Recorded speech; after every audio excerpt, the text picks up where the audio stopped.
Excuse me.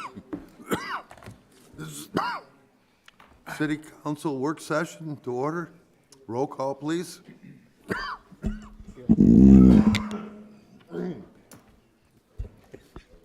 I have a wonderful cough here again. Mayor Wilson. Obviously, I'm coughing through it. Yes, I'm here. Vice Mayor Schroeder. Present. Councilmember Cross. Here. Councilmember Heck. Here. Councilmember Johnson. Here. Councilmember Nesser. Present. Councilmember Soller. Here. You have a quorum, Your Honor. All right, I apologize if I should start coughing again. I'd feel great, but still have that wonderful cough. And I say wonderful very sarcastically.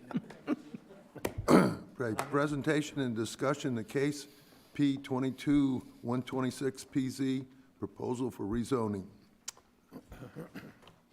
All right. Good evening, Mayor, Vice Mayor, and council members. My name is Kelsey Shatnick. I am a planner on staff, and my presentation tonight is regarding a rezoning request by WW Clyde Blount Contracting.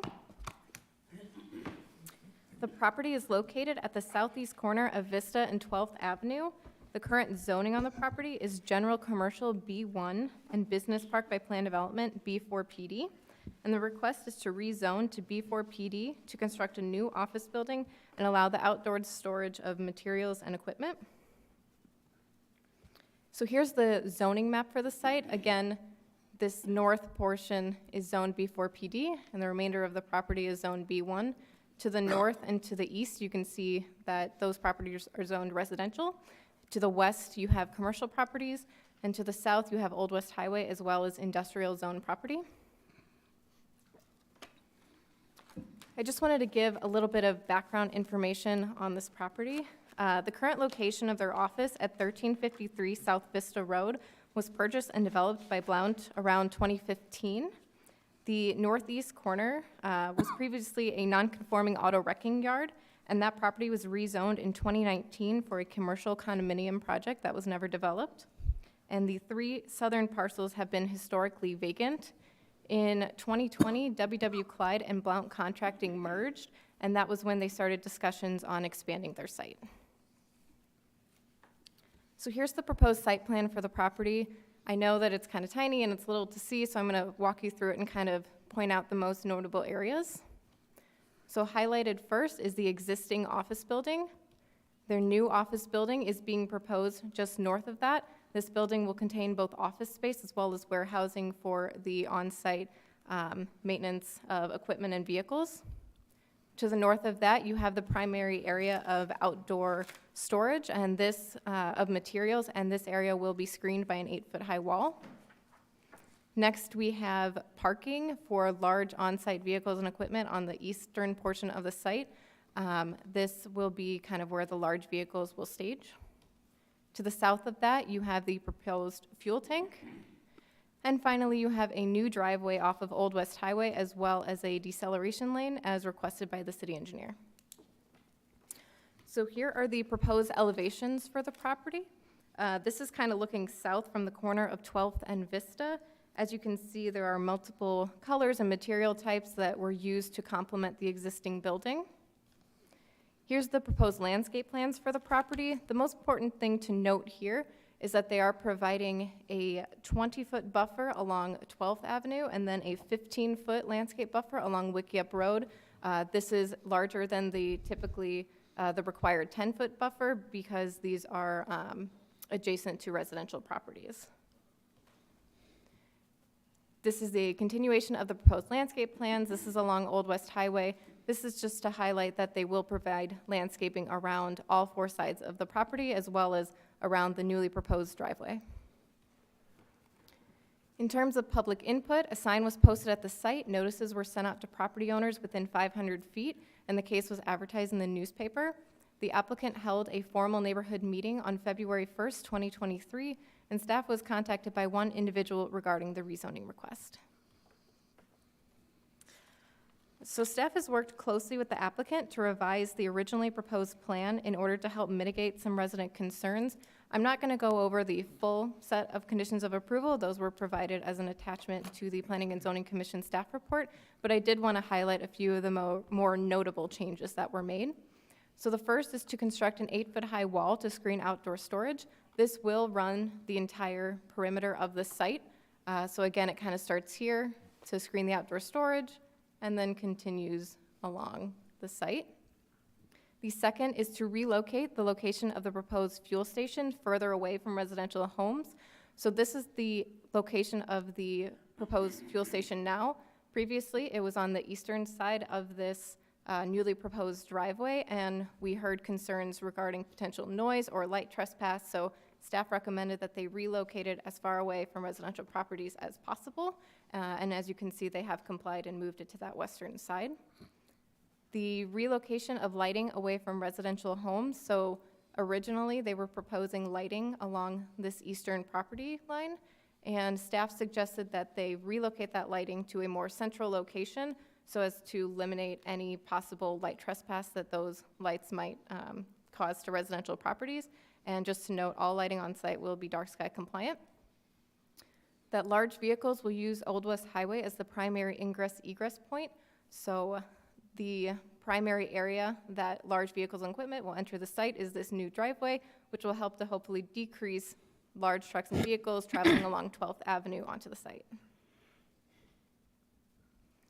Next would be the staging of vehicles and equipment the night prior to reduce backward motion of on-site vehicles and equipment outside of standard business hours. So I kind of wanted to draw your attention again back to these parking spaces. They're designed in a way that they're pull-through parking so that a vehicle can simply enter the site or enter the parking space and then continue forward to eliminate that backward motion, especially during outside of standard business hours.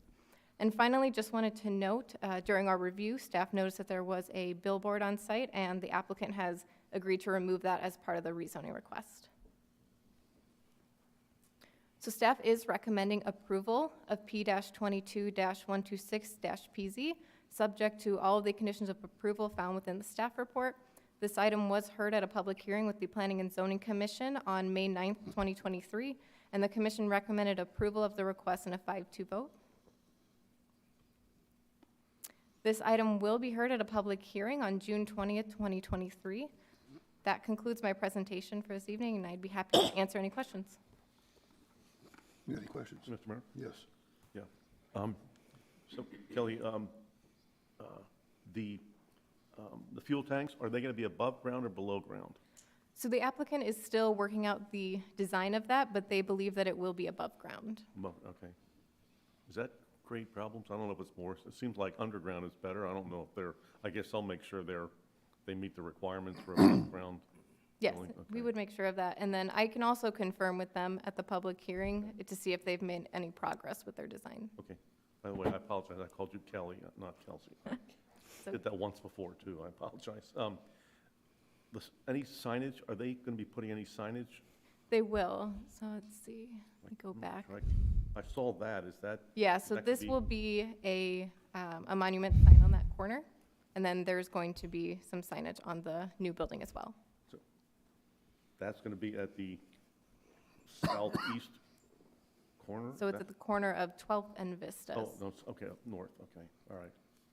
And then last question with the lighting, was that going to be dark, will that meet the dark skies lighting requirement? Yes, it will all be dark sky compliant. Okay, all right. Your Honor. Yes. Thanks. The 5-2 vote from Planning and Zoning. So I can understand sometimes it's 6-1, there's always that one member that has the concerns, but looks like there were two. Were there any specific concerns about this that they? So the individuals who voted against it were concerned about the two-story nature of the building, as well as the use being so close to residential properties. Those were the two primary areas that they were concerned with. As well as the height of the wall. There were discussions on whether 8-foot high was tall enough or not. Did the public speak on that? Regarding the wall? Yeah, well, at the Planning and Zoning. I believe one individual, maybe two, I might be wrong, did discuss the height of the wall in terms of, maybe noise mitigation. And they agreed they liked the 8-foot high wall, but a few of them did express an interest on whether it could be higher. Mayor, are they going to do most of the maintenance inside the garages? So that is the intent of it. There might be the possibility of them doing maintenance outside of that. That would be something that I would have to confirm with them, but these are designed in a way that vehicles fully can go inside and then continue forward. That's why the building is kind of tall for a two-story building. It's to make sure that equipment can go fully inside. Right, 'cause that will cut down on noise, obviously. Your Honor, is the garages, are they one-way entry? They're not pass-through garage, They are passed through. so they can continue all the way through and we won't have backup there either? Correct. So unfortunately, I don't have the floor plans here, but they have a couple bays and they are designed to be passed through. Okay, and one other question, are they utilizing all of the space inside the building themselves, or are they leasing some of that out? To my understanding is that they are using it all themselves. Okay. Yes. So what type of equipment are they gonna be repairing? What type of, is it strictly a repair facility for semis? Are they repairing crane equipment, excavation equipment? Is there a reason to ever have to do any of the repairs outside, or can it be mandated that they do all the repairs inside? So that can be added as a condition of approval, but I would have to verify what type of equipment they would be doing work on site. I know that their narrative notes tractor trailers, dump trucks, and excavating equipment.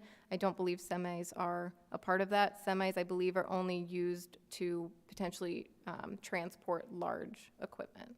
Mayor, on that note then, if they have to do it outside, can we restrict hours that they can work outside? Everything else would have to be done inside. 'Cause I read it and it said they might be doing 24/7 on some jobs. So, Yes, so the 24-hour note was basically out of the norm. So occasionally on a construction site, they have an emergency for a project that maybe is doing work throughout the night, and then they need to service a vehicle and bring right, it my to that thing is, location. if they're gonna have to do stuff outside, let's keep it within normal hours, and then anything else can be done inside with the doors closed. It'll mitigate the noise, but outside at night could be a problem. I had one other question. This fence that's down here by the old highway, where exactly does it end? I mean, are we shielded from seeing the above-ground tank by a fence? Or is the fence inside where we're still gonna be able to see the tank? So the fence is right, I don't know if you can see my cursor. Okay. This is the location of the wall along Old West Highway. So it will be a solid CMU wall. It will be decorative.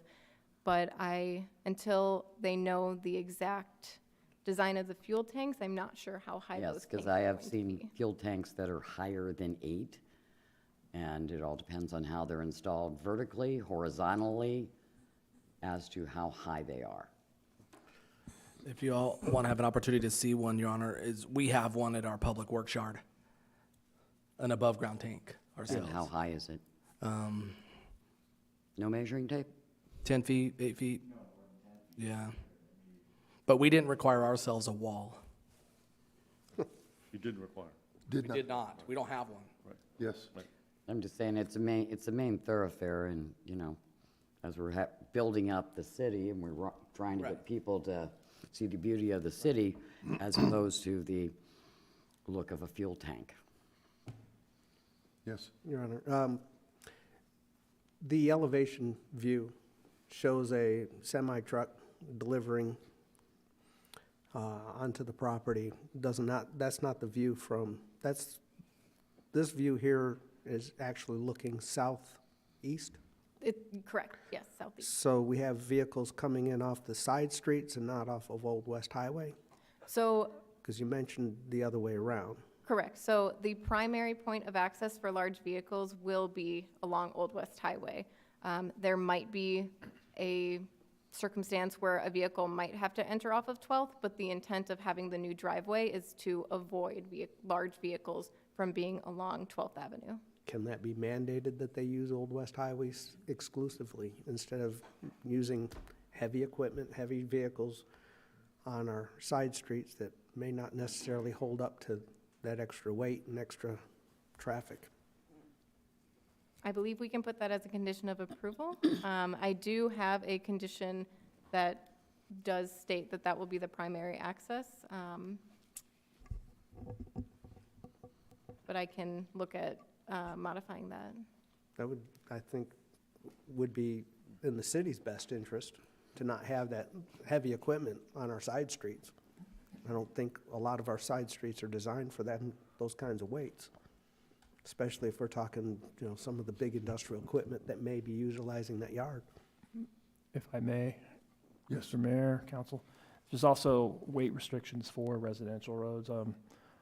And Rudy'd have to help me out on that. I don't know what the weight restriction is, but I think there is a certain weight restriction that they cannot use certain roads. So that's already in the law, but if you want to add it as a condition, you can.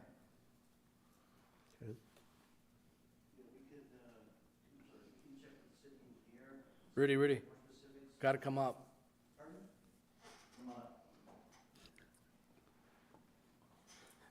We are televised. That's right. We will ask Emile to be here at the public hearing to get more specific information about to what standard those roads are constructed. They basically have 12th on their north side. They have Vista on their west side. I know that when the original Blount building went in, they did some street improvements on both of those streets. Actually on Vista, because they didn't go all the way up to 12th at that time. So if they want to put any more vehicle traffic on those streets, they would probably need to be reinforced, but we will have Emile address that specifically. Okay. Your Honor. Yes? I just have, so, is this all in-house? These drivers are they all Blount drivers? Or is this a situation where a truck driver gets a job, he hooks up a trailer and he delivers to this place? And whether he would be aware or not, if he could drive on these roads or come in through Old West Highway. My understanding is that it's all WW Clyde Blount employees. So all their but- drivers are all Blount employees? But I would have to confirm that information, but that is my understanding. Okay. Mr. Mayor? Yes? So, Kelsey, I guess, dovetailing off of Bambi's observations about the fuel tank. Now, they're gonna relocate their current fuel tank to this new location, yes? So the location that you see on the screen right here, that will be the location of the fuel tank. But they're moving where it was somewhere else, right? Correct. It was on the eastern side of that drive. So instead of being here, it was over here. Okay, so is there a way, can we mandate then that it be underground? I mean, if we're gonna have a 10-foot tall, group of fuel tanks, just to say, instead of asking what they want to do, that we can say it needs to be underground. I don't. I would have to say it has to be with what's required by the state law. Mr. Mayor, I can answer that. I believe you can, because it's a rezoning, so you can. So you can make it a policy decision. Okay. But they still have to meet state law requirements, whether it's in ground or above ground. Absolutely. There's certain a lot requirements. I used to work for the Department of Weights and Measures, so yes, I know. Unless they want to put some kind of buffering around that or something, if they want to have above ground, if they could They they could could put- buffer that or something that it Well, wouldn't. again, you'd have to meet state law requirements Right, and right, yeah. for that as well. Your Honor, Peter, can I ask what your concern is? Based view. on what Bambi had said, the Yes, concern sir. about seeing these big, people are driving along Old West Highway, they see these large fuel tanks, there's a way to Minimize it. mitigate that, screen them, that's all, it wasn't a safety factor, it was more just trying to maintain a positive, an attractive ride along Old West Highway. Well, they could possibly put in a really good tree line in front of it so that you have green or something. So there will be landscaping along Old West Yeah, I Highway don't that want will aid to landscaping to that. be this tall if it needs to be that tall. And we are requiring 36-inch box trees, so they are a little larger than the typical standard. Well, just about the same time the trees get really nice and bushy and actually do the shielding, the landscapers will come along and just butcher the heck out of them anyways. It never fails, you know. It's why using landscape as a buffer doesn't always necessarily work aesthetically. And for whatever reason, they feel that every tree needs to be scalped down to its bare trunk every 5 years. But Your Honor. Another question I had regarding the neighbors directly to the east. I had some reach out to me prior to it ever even going to planning and zoning, and they're not happy about this at all. They thought that it was going to be a condominium complex versus, I know it used to be a wrecking yard. Well, wrecking yard didn't make any noise at all during the day or during the nighttime hours, because it was just, go in there and find the parts you need for your old car and take them off during the daylight hours. Really difficult putting an light industrial, right next to houses. And I don't particularly think that's fair to the neighbors. How many people are going to be in this? I mean, did they expand their personnel Jobs. for this? I'd like to hear how many more jobs might get added by this.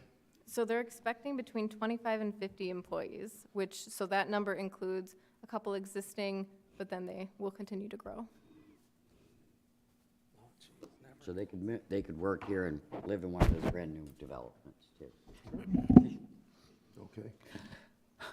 Okay, to address the concern about having this development buffer, put a wall, put trees, whatever around their fuel tanks. As Bryant, I think, brought up, we have fuel tanks here in the city. We never required that we have to put up walls. I don't think anybody's ever complained or even noticed that we have a fuel tank here in the city. There's no houses next to those fuel tanks, I anywhere understand inside. that, but this is how far away the people, there's a 8-foot wall between houses, and with that distance, those people in those houses won't even see those fuel tanks. And I don't know that we want to make development go to all kinds of extra costs to do things that aren't necessary for safety and security. It's not like that's going to be a totally open area. I mean, how many feet is that from those houses, would you estimate, the closest houses? So the fuel station is set back approximately 238 feet from the Wiki Up alignment. So then there would be additional space to the housing. The only measurement I have was from Wiki Up. I don't think we're necessarily looking at that 8-foot wall to the east, right? Were we? Yeah, yes. Yes. Oh, I thought we were talking about along Old West Highway. Oh, it's all the way up. No, I know- and that's I know what I'm that. saying, those houses there, I don't care what window they look out of their house, they're not gonna see those fuel No, tanks. but the front wall along Old West Highway is not 8 feet. It is 8. Oh, it is 8 feet. Correct. The 8-foot wall goes around the entirety of the property. Oh, Oh, I'm okay. sorry, I'm sorry. I did So think it it is- was lower I was- along the highway. So it'll be a solid wall along Wiki Up and Old West Highway. Okay, I'm sorry, then I misunderstood. So I think 8-foot wall would Yeah. be satisfactory. I was not aware of that along Old West Highway, so. I would just assume that going down into the ground is going to cost a lot more money. Sure it will. Oh, Sure. I'm sure it would, I'm sure it would. And why make a business, a good business moving into our community, go to all those extra things just for aesthetics when you're not gonna see it? Okay, all right. I won't respond. I'm fine. Your Honor, Okay. Kelsey, those tanks are existing, correct? They're already there. It's just they're in a different area right now. No. No, this is Well, the a original newly- plan was over to the east a little bit. where they're- Correct. And they planned to do it. Now, when the public spoke at the planning and zoning, was the tanks ever an issue? At planning and zoning, I don't believe the tanks were brought up. I believe that residents noted the changes because what they had seen at the neighborhood meeting was a little bit different than what they were seeing at the planning commission meeting, because we took their concerns and modified the plans based on that. So I believe they were happy to see the proposed tank further away from those homes. I have one other area that I can't quite make out. Going above the proposed building in that block, it says proposed something rather material racks. I can't see how tall those are. Correct. They are, I believe they are 8 foot in height. Okay.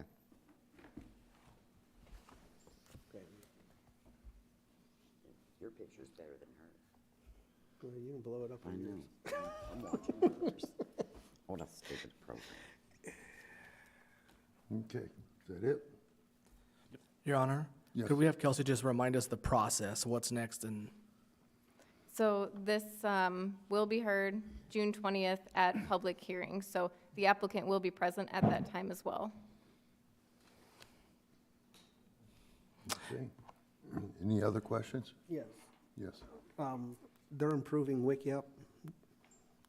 So they are not being required to put improvements along WikiUp, but they will be dedicating the existing federally patented easement to be right-of-way. But there are no improvements being requested at this time. So it's just going to remain a dirt road. Correct. What is out there will remain, with the exception of they will be adding landscaping as well as the wall within their property. Mayor, one last thing. Why Just- is that? If you could ask them about working outside and what hours, I think that's big. I think when we start getting the evening hours, noise travels better after the traffic dies down. So if they're gonna do any outside work, it should be within normal business hours. 7 p.m.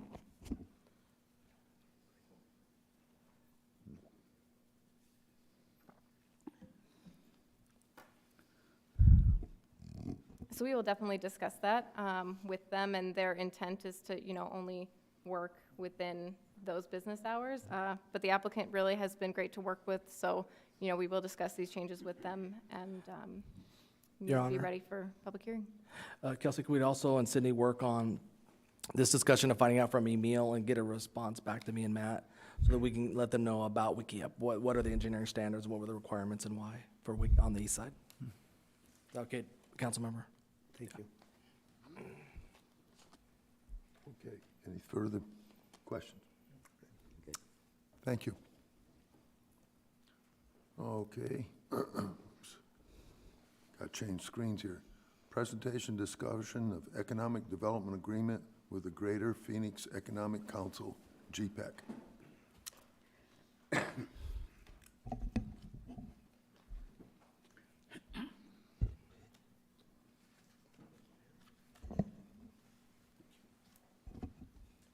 Good evening, Your Honor and City Council. Pat Ainsworth, Economic Development Director with the City of Apache Junction. Here tonight we have the President and CEO of GPEC, Chris Camacho, who's going to give a brief presentation for the annual renewal of the fiscal year 2024 contract with the City of Apache Junction and GPEC. Chris?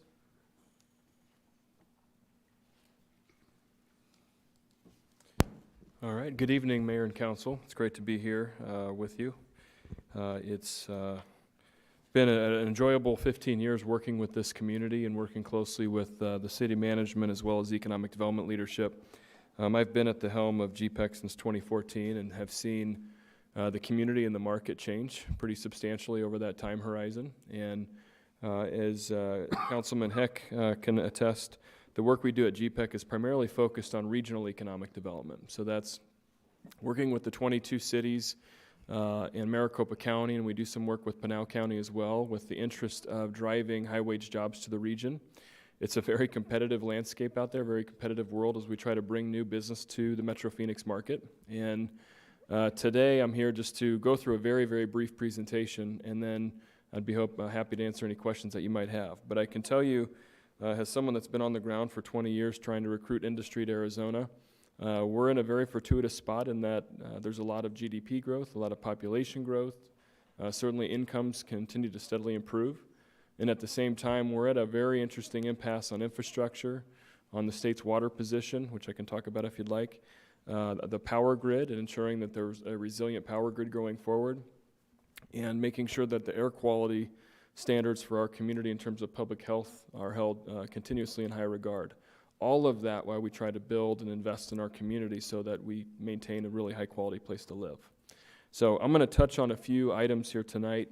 Again, I promise I will be very brief, but I did want a chance to illustrate a few items about GPEC. So GPEC, again, a public-private partnership. 22 cities are whom we represent. The 22 municipalities and county today constitute about 25% of our operating revenue. So you may ask, where does GPEC's money come from? It's the City of Apache Junction and 21 other public jurisdictions, as well as about 240 private sector companies that co-invest. So it's truly a public-private economic model. We're supported by the cities, as Pat mentioned.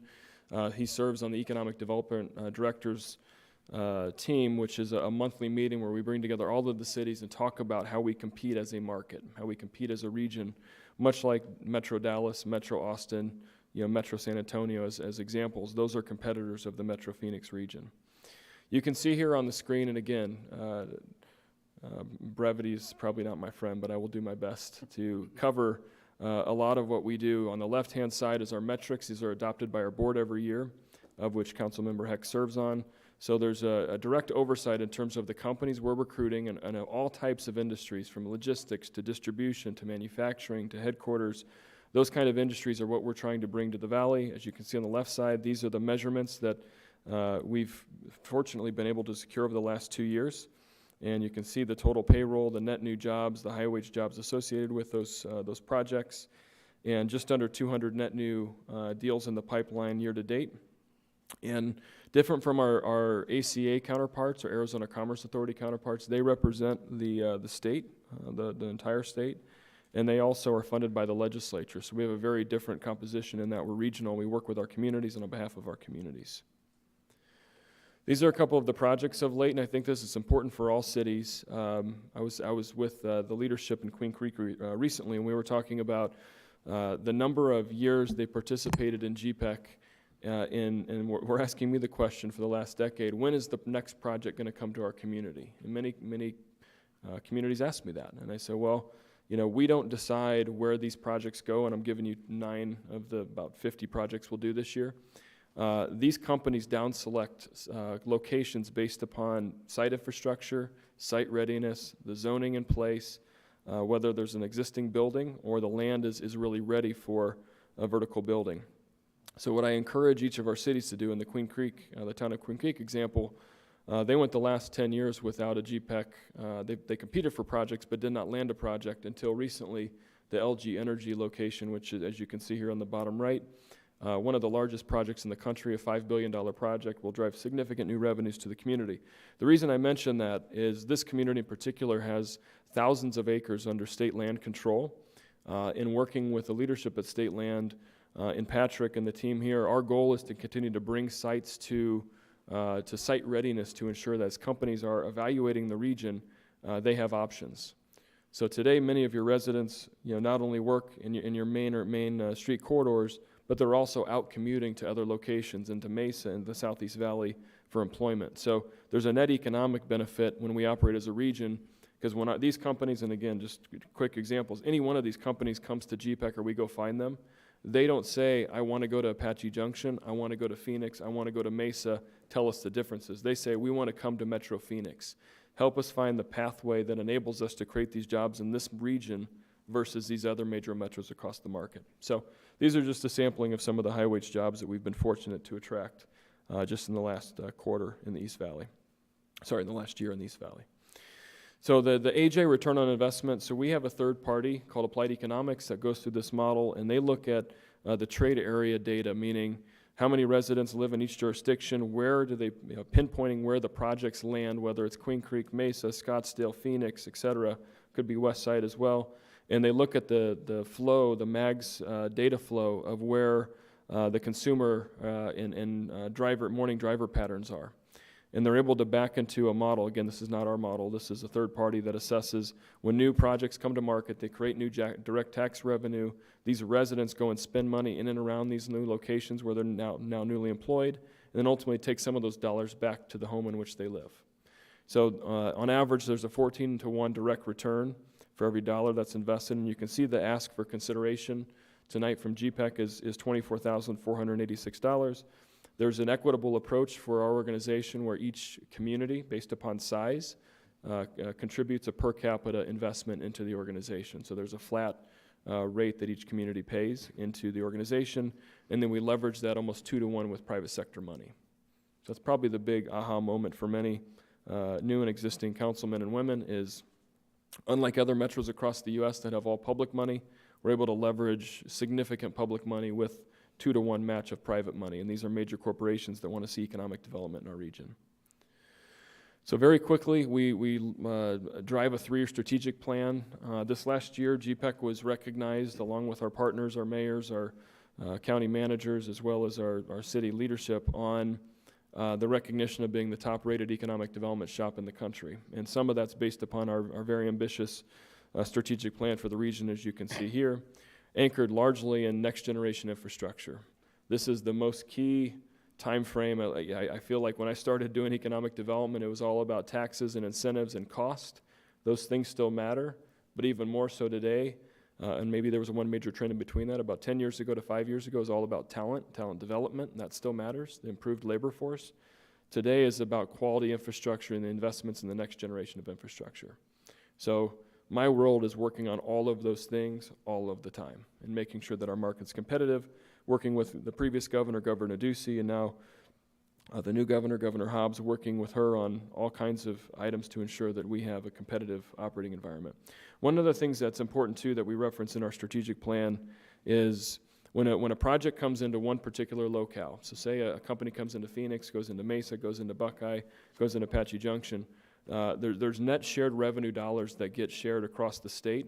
And so as we're driving new economic value through economic development, it creates not only a boon for that locality, but for that county and ultimately the state, which in turn creates more state shared revenue to be dispersed to all of the jurisdictions around the state. So as you can see here, we're very focused in a business plan. This is our guiding light 3-year strategic plan. We have an annual business plan that's on our website. You can review it at your own leisure. Give us any feedback that you'd like, but we went through that process in May through a stakeholder process and approved a pretty aggressive business plan for the subsequent year.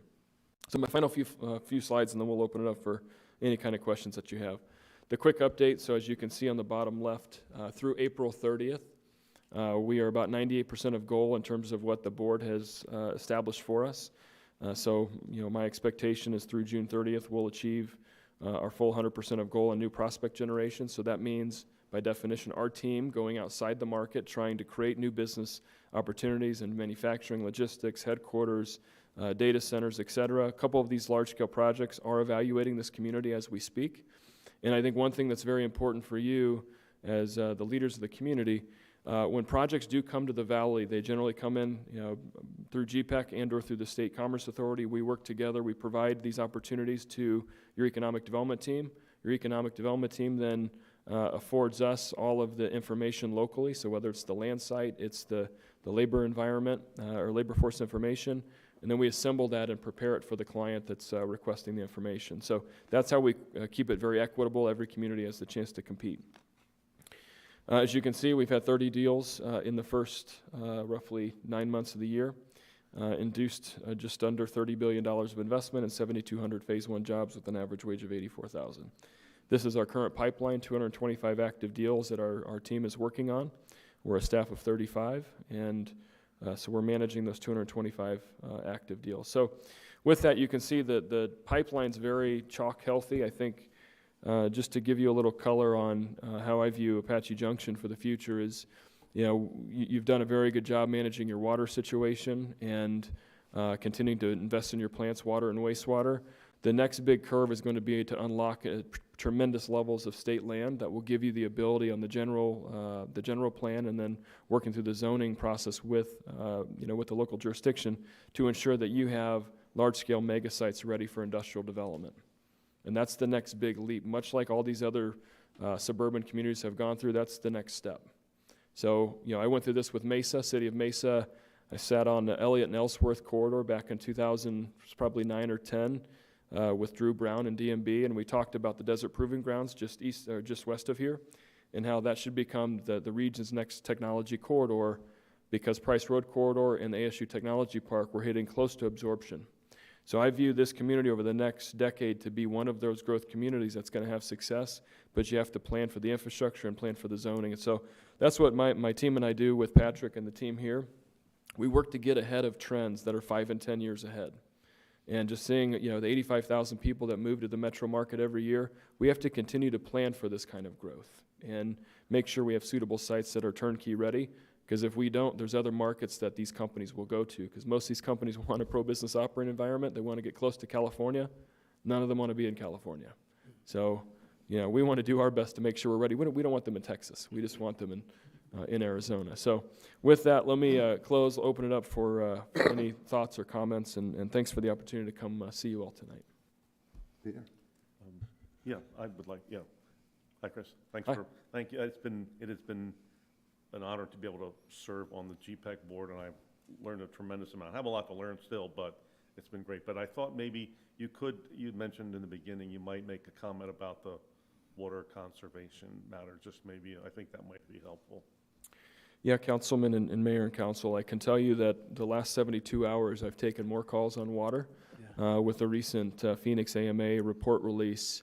I don't think that the national press has really done us a favor or justice on what they very specifically focused on, saying, home building's going to stall in Metro Phoenix. Very untrue. There's 80,000 platted lots still ready for development, but that's what national media focused on. Instead of the 4% that, quote unquote, there's a shortfall of 4% in the groundwater table and the aquifers, and yet that's 49,000 acre feet per year.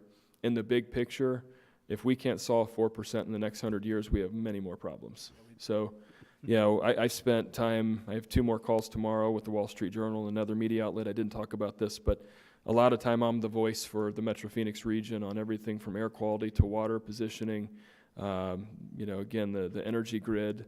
A lot of these things we're hitting an impasse because of growth. And so the water situation, though, again, I want to be very clear that we're not being cavalier about our water position. We've been at water strategy and water planning well before the 1980 water management plan. So one thing TSMC, the Taiwan semiconductor plant that's going to North Phoenix, told me this weekend was the reason why they came to Metro Phoenix is we're the only state in the West that has 100 years assured water supply. So that kind of risk evaluation, global companies take that very seriously. So again, we're very judicious about our water, and I talk water all day about with these clients. But unfortunately, the New York Times article and the recent LA Times article put Arizona back in the hot seat on water in the West and tied us in, unfortunately, to other states in the lower basin that don't have the diversity of water access that this region has. So we could spend all night talking about water, but the Gila, the Verde, a lot of the watershed shoring up. Bartlett, I know that this city's done a lot of work with Bartlett Lake. We've been very smart about water in the West, one of the best states in preparation. So as you can tell, I get passionate about it because I'm tired of getting knocked in the national arena on this topic. Yeah, and Your Honor, we've been always a surface water component because we are connected to the State Land Department. The way I see it is we've always had a problem. And the problem is basically the same, but maybe a little tougher, but not that much. You all have been preparing us many years in advance for this. Direct potable reuse, Bartlett, conservation, we'll continue those. Over here. Yes. Your Honor. I only have one question. One of your last charts that was showing the percentage of your goals. This one. Yep. I'm just curious, the international, what is stopping international companies from coming here at only 23%? Yeah, Councilwoman, great question. So I'll take you a quick history lesson. So back in the mid-2000s, that number, that actually, let me start, the 23% means 23% of the total pipeline. That doesn't mean conversion. So that's 23% of the companies that are in our pipeline are from international origin. Going back now to 2005, that number was less than 5%. So the good news is a lot of global investment has been evaluating Metro Phoenix. Again, the quality of the semiconductor sector, advanced electronics, A lot of the EV companies now are out of the Western European market and Asian market. A lot of Canadian investment has come into this region as well. Some of that's in consumer products, and then some of that's in battery and energy storage companies. So, and even aviation as well. So that number is actually a really healthy number overall, being that it's almost 25% of our annual activity comes from international markets today. Okay, thank you. Your Honor. Yes. Well, for those of you who remember me on this for the past few years, how long has Apache Junction been partnered with GPEC? Yeah, Pat and I were talking about that. I believe, Councilman, it's roughly 15 years. Does that sound right? Sounds about right. 2007. So How many yeah, projects 16. have GPEC brought to Apache Junction in 15 years? So I don't believe we've landed one here. We've Not had a one. number, not one. No, we've had a number of site or submissions, but we haven't had a project that located here yet. And so every year we get the same presentation. Oh, next year's your year. You know, you guys have been doing everything you're doing it right. We're getting ready to go. And I just don't see where we're benefiting from GPEC at all. Now, however, I do have a lot of faith in Patrick. He's an excellent economic developer. And I believe that he is the man, along with Peter on the board, to try to turn that around. Now, I feel like as a city to be every year committing tens of thousands of dollars to this program, we should start seeing some return. And I'd like, to be honest with you, relatively quick. Now, I know you're saying, hey, these guys don't say, hey, I want to come to Apache Junction, this or that. They just say, we want Metro Phoenix area. But let's face it, we know how a lot of this works. You've got powerful people in Gilbert, Chandler, Scottsdale, things like that, and they get dibs on these first projects. I'm not quite a fan of this, just because we haven't seen anything for our investment for 15 years, and I don't see anything on the horizon. You're not pointing us in any sort of direction. So I just tend to do this every time you guys come up to get your funding renewed, because I just want it to be known that eventually I would feel like we should start using our taxpayer dollars in a more responsible manner than to just because everybody else is doing it, that means we should be doing it too, even though we're not reaping any of the benefits from this organization. That's all. Mr. Councilman, can I address your comment there? You certainly can. So first, again, we do not drive deals to any particular location. So I know you mentioned Gilbert and a few other locations. Chandler went 20-plus years with their participation in GPEC before they landed their first project. So I'm not promising a deal tomorrow or a year from now. All I can say is that it's incumbent upon the community to build the product, which in this case it would be the land, getting the land ready, getting the land entitled, getting the zoning in place, getting the infrastructure in place. That will enable you to compete for these projects. When a company comes in, you're absolutely right, as we talked about earlier, they evaluate Metro Phoenix and they're going through 50 sites. Say they want a 10-acre parcel to build a 100,000 square foot new building. They're going to go through a lot of different 10-acre parcels because there's quite a few in the valley. When Patrick, who's again done an incredible job in just a few short months here, puts together that package, our job is to keep all these communities on the list as long as we can. Now, we don't control that. At the end of the day, the company may say, I need to be closer to Sky Harbor Airport. I need to be on site at Phoenix Mesa Gateway. We can't control that. At the end of the day, the client ultimately decides that. So, I take your feedback. I understand it. I'm trying to do my best to bring as many opportunities to the valley, but I do need cities to be ready with that requisite infrastructure and land so that we can compete. And Which so, brings me to the point of Patrick. Mhm. My confidence is with him, and I believe he can do it. Absolutely, Patrick. Thank you, Councilmember, and thank you, Chris, for your presentation. Honestly, gosh, I call GPEC my right-hand team because I get 35 additional staffers to assist with our regionalism. And to that point, we are actually on the short list of a couple, at least one that I've been working on since day one. We can't say much more. There's so much behind the scenes before things become public. We have signed NDAs and we have been in those meetings, at least I can say that much. But the continued support of Brian Powell, the city council, Rudy and his team have gotten us to this point. This time 2 years ago, we didn't have 2,000 acres zoned for industrial uses. It is powerful when I say everything that you guys have done in help with and in conjunction with the efforts of GPEC have really raised the profile of Apache Junction. You all have done, Come on up, yeah. I'm not loud enough. You all have done a remarkable job to make my job that much better. So don't get me wrong, you make a valid point. It is a team effort. That's why I always say it's not just, there's no I in team. And Chris has been one of our biggest cheerleaders, honestly, since I've been here. So we work day and night to make sure that Apache Junction is on the forefront of site selectors. But he is right. We face competition across the entire country. And we have been on that tertiary market, but now development is literally at our front doorstep. With the right zoning, the right infrastructure, the right partners like SRP, the AJ Water District, we will be a very formidable city in the very near future. Thank you, Patrick.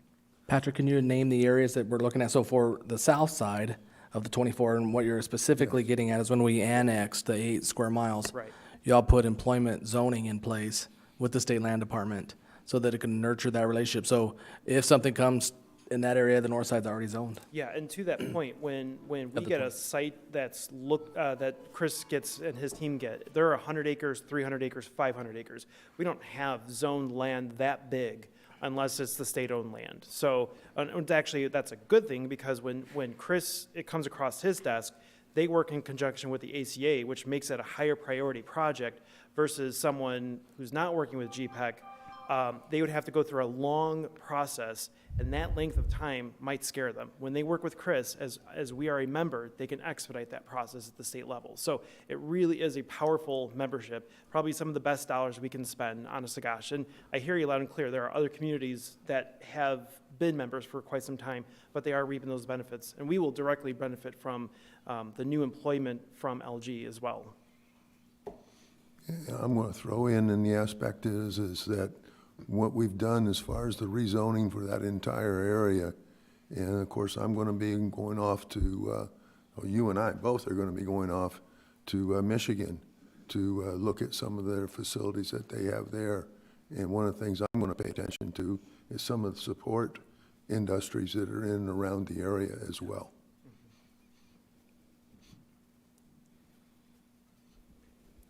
Any other questions? Thanks, Chris. Well, I thank you very much. Great to see all of you. Thank you.